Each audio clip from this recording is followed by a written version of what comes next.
Então eu assisto. Eu gosto de futebol. Nunca aceitei a ideia que futebol é o ópio do povo. Quando a gente fundou o PT em 82, teve uma Copa do Mundo. E a gente estava em Bragança Paulista, num sítio de um amigo, sabia começar o jogo da seleção. Eu era presidente do PT. O PT tinha só 2 anos de vida. Aí chega um companheiro meu, chamado Mané da Conceição, que era um companheiro que tinha sido preso, tinha sido torturado, sabe, perdeu uma perna, deu trombose na perna dele, na cadeia, gangrena. Aí esse cara voltou, ele foi para fora, e esse cara votou muito radical, e ele não queria, não vamos ver futebol, não. Quando começou o jogo, ele falou, vamos levantar e virar as costas pra televisão, não vamos ver o jogo. Eu falei, ó, cara, é o seguinte, é melhor você sair da sala, porque aqui não tem vira-costa, não. Aqui nós vamos ver o jogo do Brasil, pô. Eu não misturo. Eu não misturo, sabe? Quando eu gosto, e aí, sabe, eu não misturo com a política, não. Meu irmão era adversário meu irmão era de outro partido político, sabe? Então, qual era o pacto meu com meu irmão Frechica? Ele está vivo ainda, tem 79 anos. Falava, Frechica, é o seguinte, a gente não discute política em casa. Quando a gente se encontrar, é pra gente conversar de outras coisas. É pra ser irmão. E não discutir. Ele era do Partidão e eu era do PT. Mas às vezes Mas não fora dava de uma casa, discussão, vocês- Não, lá em casa a gente não discutia. Não discutia. Porque senão você não vive bem. Você tem que separar os lugares que você, sabe, pode falar de determinadas coisas. E eu e ele vivemos bem. Até hoje ele que me colocou no movimento sindical, ele que me levou, sabe? Eu não gostava do sindicato, eu odiava o sindicato. Por quê? Porque eu era despolitizado. Sabe que ser despolitizado é moda, né? Ser ignorante é moda no governo Bolsonaro. Quanto mais ignorante, mais moda. Melhor. É, Quanto mais, melhor. Mas é isso que eu ia te perguntar. Por exemplo, eu vim de uma frota, Uma safra? de uma safra de pessoas que vem naquela coisa assim, mano, política não se discute, não quero saber dessas porra, é tudo um bando de safado, não quero saber de porra nenhuma. Então, ultimamente, por causa do meu trabalho, eu tenho que me informar, eu tenho que aprender. Mas só que eu vim com isso na minha cabeça, de não quero saber de nada, não quero discutir, vai com esse papo chato pra lá. Por que você acha que no Brasil tem muitas pessoas que têm esse posicionamento de tipo assim, mano, eu não quero saber nem do Lula, nem do Bolsonaro, nem de ninguém. E aí acaba que a pessoa não serve pra nada também, né? Se ela não se posicionar e etc. Ô, Mitica, eu vou te contar uma história minha. Em 1978, eu comecei a ficar famoso porque nós fizemos as primeiras greves dos metalúrgicos no ABC. Eram greves, sabe? Primeiro foi greve por fábrica, depois nós fizemos greve. Nós fazíamos assembleia no estádio com 100 mil pessoas. Era muita coisa. Então, aí o pessoal começou a me convidar para ir para a política. E eu dizia assim, eu achava que eu era inteligente, eu dizia assim, eu não gosto de política e não gosto de quem gosta de política. Eu achava que era o máximo.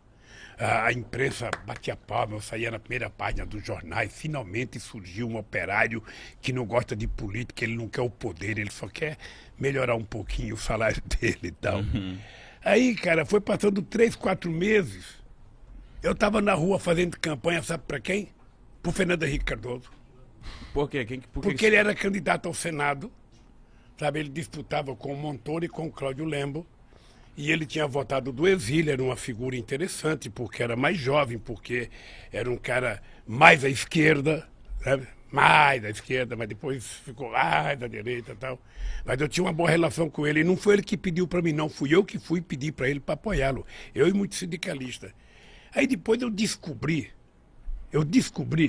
que se a gente não cria um partido político, a gente estava ferrado. Porque você nunca pode esperar que alguém faça por você aquilo que você mesmo tem que fazer. Então você fica esperando que o Congresso Nacional aprove as coisas boas para o país. Você já parou para analisar quem é que está no Congresso Nacional? Você já viu o prontuário de cada um? Você já viu a ficha de cada um? Você já viu a origem de cada um? Se você não vê isso, você não vai saber votar. Se você não vê, você vai votar equivocadamente. É como se você fosse colocar uma raposa no seu galinheiro achando que a raposa vai engordar as galinhas. Não vai, vai comer as galinhas. Então eu descobri que era preciso fazer um partido. Descobri porque eu fui no Congresso brigar para não aprovar uma lei. E quando eu cheguei lá, eu percebi que não tinha nenhum trabalhador. Aí então eu comecei a fazer política, sabe? Eu fui gostando da política, fui gostando, e eu achei que era o caminho. Se você está descontente com alguma coisa, é através da política que você vai mudar. Sabe? Então você tem que participar, você tem que saber como participar. Sabe? E quando eu digo isso, ô Mitica, eu digo o seguinte, veja, eu não acho que um artista, eu não acho que um cara tem que dizer eu voto em fulano, eu voto... não tem que dizer nada, ele tem que ser profissional, fazer o programa dele, dizer o que ele bem entender. Ele é político na hora que ele vai votar, a não ser que ele queira assumir publicamente a tarefa. E eu então fui. E depois, você pensa que eu imaginei ser candidato a vereador uma vez? Nunca me passou pela cabeça. Mas quem te incentivou de você virar um candidato a vereador? Veja, eu não fui vereador. Eu fui candidato a deputado a governador de São Paulo em 82. Eu, Franco Montoro, Reinaldo de Barros, Cláudio, Jânio Quadros. Era assim, eu fui candidato. Eu pensei que eu ia ganhar as eleições. Cara, eu estava famoso por causa das greves. Eu estava famoso. Eu ia pro interior de São Paulo, era gente na rua aqui. As pessoas não imaginavam como é que eu juntava tanta gente na rua. Eu dava autógrafo. Tinha um livro que foi lançado meu chamado Lula, Entrevistas e Discursos. Eu descia do palanque, lá tinha que dar autógrafo, sabe? Eu pensei que eu ia ganhar as eleições. Puta merda, só tive 10% dos votos. Fiquei em quarto lugar, perdi até do Jânio Quadros. Mas de primeira? Mas eu achei que eu ia Tava ganhar. convicto. O comício do encerramento da campanha no Pacaembu. Você não tem noção a quantidade de gente. Que ano que era, Lula? 82. 1982. Você não tinha nem nascido, cara. Não. Até eu tinha nem nascido. Não tava. Aí eu fui lá e aquela multidão de gente, sabe? Falou, Eu já falava, era meu. Porra, vou ganhar as eleições. Já me via como governador. Sabe? Aí fiquei em quarto lugar. Uma frustração. Você não tem noção da frustração. Eu até pensei em parar. Aí quando foi em 85, eu fui para Cuba. Eu conheci o Fidel. Aí fui lá visitar o Gente Fidel. boa? Hein? Gente boa? Gente boa. Aí começamos a conversar sobre política. Aí eu falei, Fidel, eu estou pensando em parar porque eu pensei que eu ia ganhar, não ganhei, eu só tive, sabe, 10% do voto. Ele falou, quanto que é 10% do voto? Eu falei, 1.254.000 votos. Nossa, ele falou assim para mim, ô Lula, não existe na história da humanidade nenhum operário metalúrgico que já teve 1.254.000 votos, cara. Você teve uma puta de uma votação, para com esse negócio de que você foi derrotado. Não tem. Aí eu falei, pô, sou bom. O Fidel falou, então... Sabe, então foi muito bom, porque isso me deu coragem de entrar na política, eu fui aprendendo. Era muito chato, porque eu imaginava que todo trabalhador ia votar em mim. Sabe, eu falava, bom, eu sou trabalhador, sou do Partido dos Trabalhadores, todo trabalhador vai votar em mim. Puta, eu ficava nervoso, mais nervoso.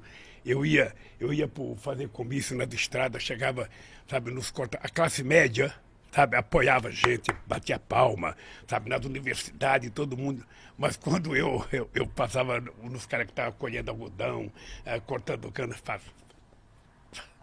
aí eu ia fazer passeata aqui em São Paulo, no centro de São Paulo. Aí quando tinha um trabalhador trabalhando numa construção na Casa Civil, todo mundo, Lula, um trabalhador. Aí já mandava, eu levantava a mão, cara.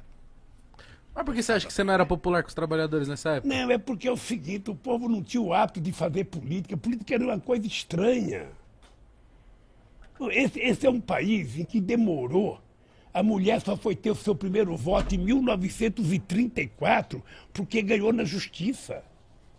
Esse é um país que só votava dono de proprietário de terra, gente alfabetizada e gente que tinha conta até de 200 mil réis. Pobre, analfabeto e peão de fábrica, jamais votava. Aí o pessoal também falava, pô, esse Lula é um analfabeto igual eu, porra, por que eu vou votar nele? Ele não tem condições. Aí eu descobri que leva tempo, viu, Igão? Leva tempo de você convencer as pessoas das coisas. Aí é um trabalho de muito debate, de muita discussão. Quando eu passo num lugar que eu vejo um cara ser contra a política, eu não acho ruim. Eu fico só imaginando que informação que ele recebe todo santo dia. Porque eu tenho uma coisa que eu falo para a juventude o seguinte, olha, ô Igão, você pode não gostar de política. Tá? Você pode dizer, eu não gosto de política, política é tudo ladrão, Lula é ladrão, sabe, Haddad é ladrão, Fernando Henrique Cardoso é ladrão, Bolsonaro é ladrão, Dória é ladrão. Você pode dizer tudo o que você quiser. Mas mesmo você pensando assim, você pensa o melhor para o seu país, você pensa o melhor para o seu povo, você pensa o melhor para você. Então, se você acha que todo mundo não presta, você tem que decidir escolher um cara que presta. E esse cara que presta não é os outros, é você, cara. Então coloca o político que você tem dentro de você para fora e seja você o político decente, sabe, porreta, sabe, que você quer. Não tem outro jeito. Você não pode querer que eu seja a pessoa que você quer que eu seja. Não, eu sou eu. Agora, se você quer um cara top, Aí é você, Mitico, é você, Igão. É assim que se faz as coisas. A política no Brasil não dá certo porque as pessoas não têm compromissos ideológicos. As pessoas são eleitas porque são eleitas. Mas eu acho